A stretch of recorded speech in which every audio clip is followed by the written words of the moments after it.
तो हम सबसे पहले पढ़ते हैं कवक के लक्षणों के बारे में। अब देखिए सामान्य लक्षण जैसे कवकों की बात करूं तो आपको कवक जो है वो यूकैरियोटिक श्रेणी के अंदर डाले गए हैं। यूकैरियोटिक, आप सभी इस शब्द से परिचित हैं। यूकैरियोटिक है, इनके अंदर विकसित प्रकार के अंग है और जिनके अंदर विकसित प्रकार के अंग होते हैं उनको यूकैरियोटिक में रखा जाता है। तो ये यूकैरियोटिक है। आंखों से भी देख सकते हो आप, बहुकोशिकीय होते हैं। बहुकोशिक यानी इनमें कोशिकाओं की संख्या अधिक होती है। एक अपवाद है, एक कोशिकीय है, एक कवक का नाम जिसका नाम है यीस्ट। सुना होगा यीस्ट के बारे में। तो यीस्ट जो है वो एक कोशिकीय कवक है, एकमात्र कवक है। बाकी सभी के सभी कवक जो है वो बहुकोशिकीय प्रकार की होती हैं। अब इसके अलावा यदि बात करूं आवास के बारे में, तो आवास आप सभी जानते हो सड़ी गले स्थानों पर ज़्यादा रहते हैं। सड़े गले स्थानों पर कई बार अपनी रोटी वगैरह होती है या कोई ब्रेड होती है तो इनके कई दिनों तक यदि हम बंद रख देते हैं तो इनके ऊपर है कुछ फफूंदी के रूप में जमा हो जाती है। तो वो फफूंदी जो है वो क्या होती है, कवक होती है। सफ़ेद रंग की भी हो सकती है, ब्लैक रंग की भी हो सकती है। तो ये जो है वो इनका आवास है। इन सड़े गले स्थानों पर ये ज़्यादा निवास करती है। इसके अलावा इनका चौथा जो लक्षण हम पढ़ेंगे वो है पादपकाय, यानी इनका शरीर किस टाइप का है। हालांकि इनका जो शरीर होता है वो शाखित और तंतुमय होता है।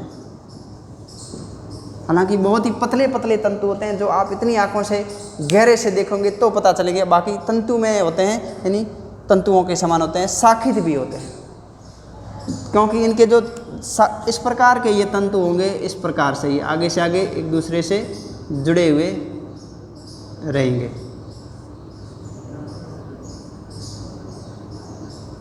तो इस प्रकार से ये तंतु आगे से आगे जुड़े रहते हैं। इन तंतुओं को जो है वो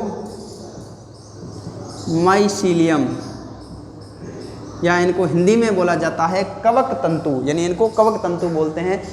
इन कवक तंतुओं के अंदर विशेषता अलग अलग होती है कि कुछ कवक तो ऐसे होते हैं जो कि इन तंतुओं के बीच में पट्ट पाए जाते हैं, तो वो हम कह सकते हैं पट्टीय। और कुछ तंतु ऐसे भी होते हैं जिनके बीच में किसी भी प्रकार का पट्ट है वो नहीं पाया जाता है। जब पट्ट नहीं पाया जाएगा तो उनके अंदर जो केंद्रक जो है वो बिखरे हुए रहते हैं, यानी जैसे इसमें पट्ट नहीं है मान लो तो केंद्रक बिखरे हुए रहेंगे। तो पट्टीय जो होंगे उनके अंदर तो है वो केंद्रक अकेले अकेले होंगे। अपट्टीय जो होंगे उनके अंदर केंद्रक जो है वो बहुकेंद्रकी होता है, यानी इनके अंदर केंद्रकों की संख्या ज़्यादा होती है। अपट्टीय होता है तो उनके अंदर केंद्रकों की संख्या ज़्यादा होती है अपट्टीय।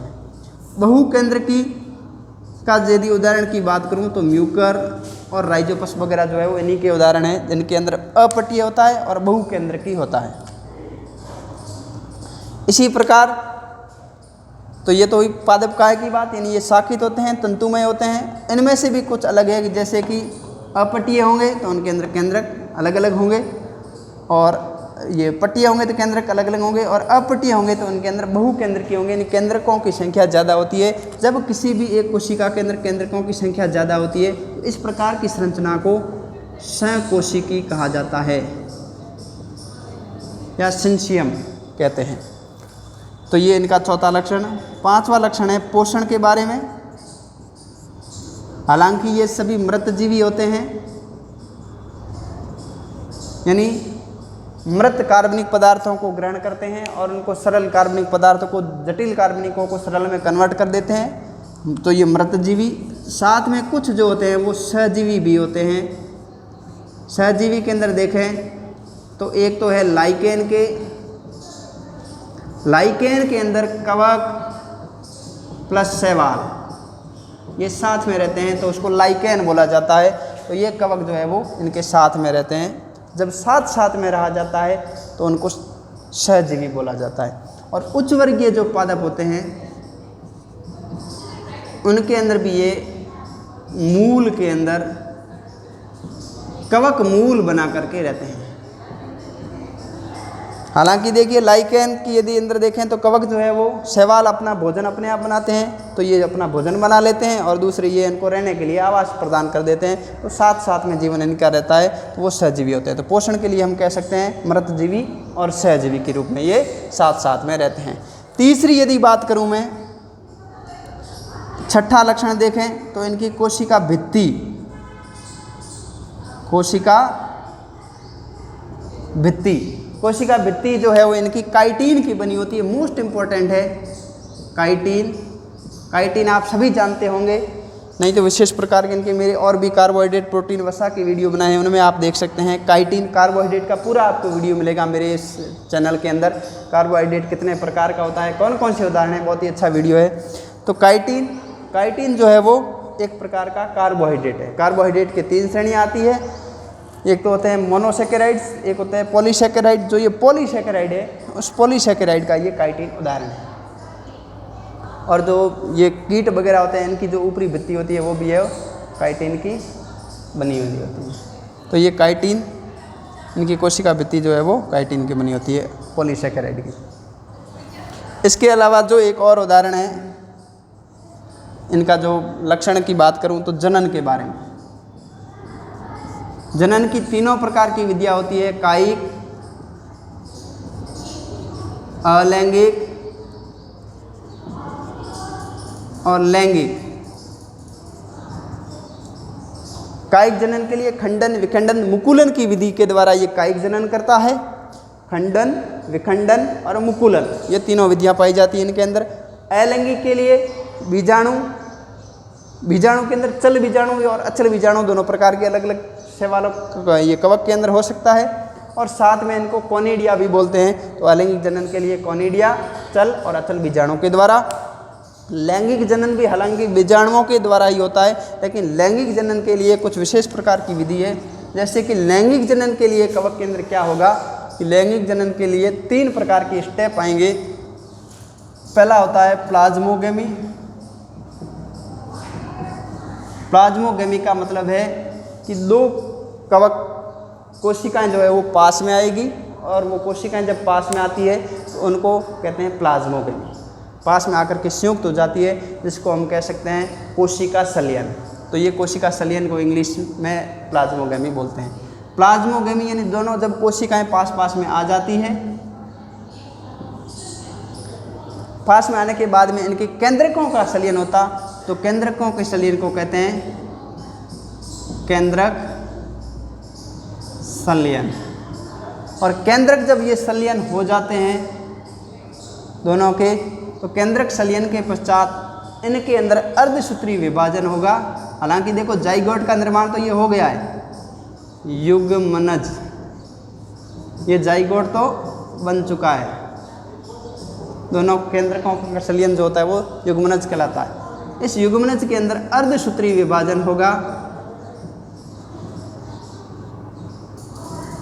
और अर्धसूत्री विभाजन के बाद में अगुणित बीजाणुओं का निर्माण होगा। तो ये जो है वो अलैंगिक जनन के लिए इनमें विधि पाई जाती है। प्लाज्मोगेमी यानी कोशिकाओं का संलयन, फिर उसके बाद में केंद्रकों का संलयन जिसको कैरियोगेमी कहते हैं, फिर युग्मनज का निर्माण होगा, युग्मनज के अंदर अर्धसूत्री विभाजन होगा और अगुणित बीजाणुओं का निर्माण होगा। तो ये इनके अंदर कवक के अंदर विशेष प्रकार के गुण हैं जो आपको ध्यान में रखने हैं। इसके अलावा देखते हैं इनका वर्गीकरण की बात करते हैं। वर्गीकरण के लिए हालांकि एलेक्सोपोलस ने इनका वर्गीकरण किया था। वर्गीकरण के लिए इनके 4 वर्गों में इनको बांटा गया है। कवक का वर्गीकरण करने वाला है एलेक्सोपोलस। इन्होंने इनको माइकोटा डिवीजन के अंदर रखा है, पूरे कवकों को माइकोटा डिवीजन। इन माइकोटा डिवीजन की यदि मैं बात करूं तो इनके अंदर 4 प्रकार के आपको वर्ग मिलेंगे। फाइकोमाइसिटीज,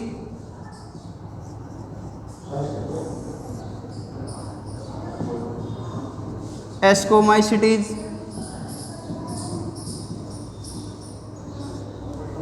बेसिडियोमाइसिटीज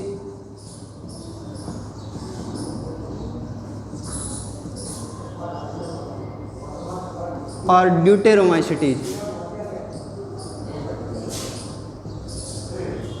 यानी 4 वर्गों के बारे में हम पढ़ेंगे, फाइकोमाइसिटीज, एस्कोमाइसिटीज, बेसिडियोमाइसिटीज और ड्यूटेरोमाइसिटीज। नॉर्मली बात करें तो इनके अंदर आवास की बात करूं तो जो ये फाइकोमाइसिटीज है वो सड़े गले स्थानों पर रहेंगे। यानी ऐसे कवक जो सड़े गले स्थानों पर रहते हैं उनके वर्ग को फाइकोमाइसिटीज के अंदर रखा गया। दूसरे एस्कोमाइसिटीज के जो कवक थे वो है वो पशु विष्ठा के ऊपर इनका आवास होता है। बेसिडियोमाइसिटीज जो है वो मिट्टी वगैरह के अंदर है वो पाए जाते हैं। और ड्यूटेरोमाइसिटीज जो कवक है वो हालांकि कृत्रिम वर्गीकरण के लिए इनको कृत्रिम वर्ग में रखा गया है, अभी अपूर्ण कवक बोलते हैं इनको, अपूर्ण कवक। आवास के बाद में इनके अंदर ये जो फाइकोमाइसिटीज वाले थे उनको है अपट्टीय। अपट्टीय है तो उनके अंदर बहुकेंद्र की अपट्टीय होंगे, पहले ही पढ़ा था। अपट्टीय होंगे उनके अंदर बहुकेंद्र के केंद्रक बिखरे हुए होंगे, सिंसिनियम या संकोशिकी वाले इनके अंदर रखे गए। बाकी सभी के सभी जितने भी है वो है अपट्टीय, शाखित और उनके अंदर केंद्रकों की संख्या अलग अलग है, इनमें भी सेम और इनमें भी सेम। इसी प्रकार इनके अंदर जनन की बात करूं तो जनन के लिए इनके अंदर अलैंगिक जनन चल बीजाणुओं के द्वारा होता है। एस्कोमाइसिटीज के अंदर अलैंगिक जनन के साथ में लैंगिक जनन भी पाया जाता है और लैंगिक जनन के लिए इनके अंदर एस्कस बीजाणु बनते हैं। एस्कस बीजाणु लैंगिक जनन की विधि का नाम है, एस्कस बीजाणु। इसी प्रकार इनके अंदर कायिक जनन की विधि पाई जाती है और साथ में लैंगिक जनन पाया जाता है। लैंगिक जनन के लिए इनके अंदर बेसिडियम का निर्माण होता है। बेसिडियम भी लैंगिक जनन की विधि है।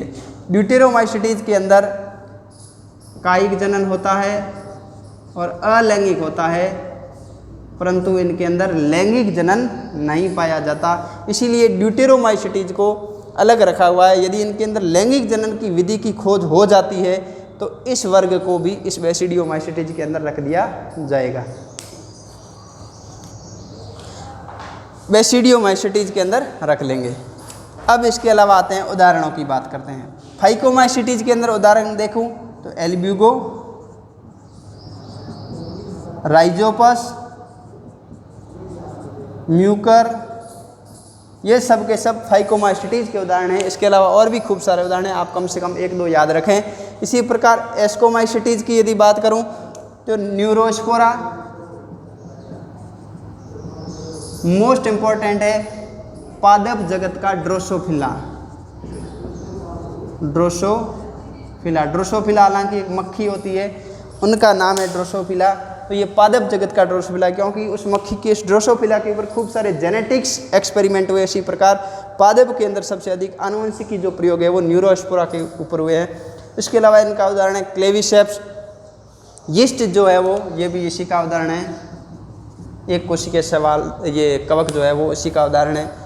बेसिडियोमाइसिटीज की यदि मैं बात करूं तो पक्सीनिया, अस्टिलेगो और इसके अलावा एगेरिकस जो आप खाते हो, मिट्टी के अंदर एक मशरूम होती है जिसको हम भोजन के रूप में भी खाते हैं, तो वो है वो एगेरिकस वगैरह जो है वो इसी के उदाहरण है बेसिडियोमाइसिटीज के। ड्यूटेरोमाइसिटीज की बात करूं तो अल्टरनेरिया इसका उदाहरण है, ट्राइकोडर्मा इसका उदाहरण है। तो ये सब इनके उदाहरण हैं। तो ये आपको याद रखने हैं, फाइकोमाइसिटीज, एस्कोमाइसिटीज, बेसिडियोमाइसिटीज और ड्यूटेरोमाइसिटीज। अब यदि थोड़ी मैं बात करूं लाभ और हानि की, तो हालांकि जो कवक है बहुत लाभदायक भी है और हानिकारक भी कुछ होते हैं। लाभदायक में भोजन के रूप में इनको काम में लेते हैं। तो पहला इनका लाभ हुआ भोजन के रूप में, इनको उद्योग के रूप में भी काम में लेते हैं। खूब सारे अम्ल बनते हैं, एसिड, विटामिन बनते हैं। यानी इनका विटामिन कुछ ऐसे अम्ल है जैसे कि सिट्रिक अम्ल है, ऑक्जेलिक अम्ल है, पेनिसिलिन ऑक्जेलिक अम्ल से ऑक्जेलिक अम्ल बनता है, सिट्रिक अम्ल बनता है, सैक्रोमाइसिस से। तो इस प्रकार से अम्ल भी बनते हैं, विटामिन भी बनते हैं, अर्गेस्ट्रॉल बनते हैं, खूब सारे इस प्रकार के उद्योग में भी काम में लेते हैं। साथ में इनको पादप हार्मोन के लिए भी आपने पढ़ा होगा, पादप हार्मोन 4 प्रकार के पादप हार्मोन होते हैं, ऑक्सिन, साइटोकाइनिन, जिब्रेलिन और एब्सिसिक अम्ल वगैरह 4-5 प्रकार के हैं। तो पादप हार्मोन में यदि जो जिब्रेलिन वाला है पादप हार्मोन, वो जिब्रेलिन हार्मोन इस कवक के द्वारा बनता है, जिब्रेला फ्यूजिकोराई और जिब्रेला मोनोफॉर्मली। तो ये इनके उपयोग है, हानियाँ हैं। इसके अलावा ये लाभ है, हानियाँ इनकी अलग है कि कुछ ऐसे भी सवाल होते हैं जिनको अपन खाते हैं तो अपनी मृत्यु तक हो सकती है। रुएला वगैरह ऐसे कवक भी है जिनसे हमारी मृत्यु तक हो जाती है। साथ में पादप रोग और मानव के अंदर रोग भी उत्पन्न करते हैं। जैसे पादप रोगों की बात करें तो पादपों के अंदर खूब सारे कवक जनित रोग होते हैं, जैसे कि मूंगफली के अंदर टिक्का रोग, बाजरे के अंदर हरित बाली रोग, सर्कोस्क्लेरो ग्रेमिनिकोला से होता है, मूंगफली के अंदर टिक्का रोग, गेहूं के अंदर किट रोग, पक्षिणिया की जातियां हैं उनसे होता है, और सर्कोस्पोरा पर्सोनेटा से है, वो मूंगफली का टिक्का रोग होता है। तो पादपों के अंदर भी खूब सारे रोग होते हैं जो कवक जनित रोग है। इसी प्रकार मानव के अंदर भी रिंगवर्म, श्वसन संबंधी बीमारियां, ये भी जो है वो कवक जनित है। अभी हाल ही में एक नाम भी सुन रहे हो, ब्लैक फंगस से संबंधित। तो ब्लैक फंगस भी जो है वो श्वसन संबंधी, त्वचा संबंधी इस प्रकार की बीमारी है जो कवक के द्वारा होती है। तो ये जो है वो मानव के अंदर रोग उत्पन्न करने का काम भी करते हैं। आप इस वीडियो को देखें। Thank you.